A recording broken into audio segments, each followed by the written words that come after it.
দর্শক, হাম পরিস্থিতির আরো খবর জানবো। রাজবাড়ী থেকে যুক্ত হচ্ছেন সহকর্মী সুমন বিশ্বাস। সুমন, ৫৮ জেলায় হাম ছড়িয়ে পড়েছে, রাজবাড়ীর কি অবস্থা? এবং আমরা ভ্যাকসিনের কথা বলছিলাম, টিকাদান কর্মসূচি সেখানে চলছে কিনা জানাবেন। আমি ভরসা রাখি হিরন স্মার্ট ওয়াটার পিউরিফায়ারে।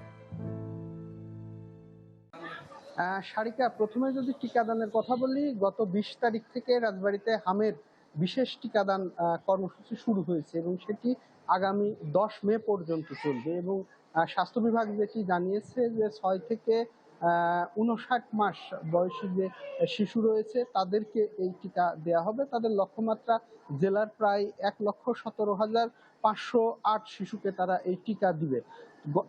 গতকাল পর্যন্ত তারা ২৭,৪১০ জন শিশুকে এই টিকা দিয়েছে বলে স্বাস্থ্য বিভাগ আমাদের জানিয়েছে।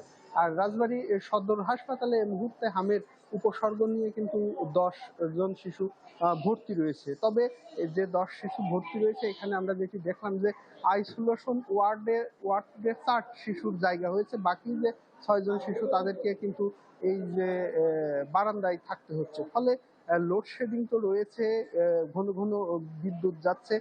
সবকিছু মিলিয়ে যে শিশুরা আক্রান্ত, তাদের পরিবার বলছে যে হাসপাতালে থাকা তাদের জন্য আরো কষ্টদায়ক হয়েছে।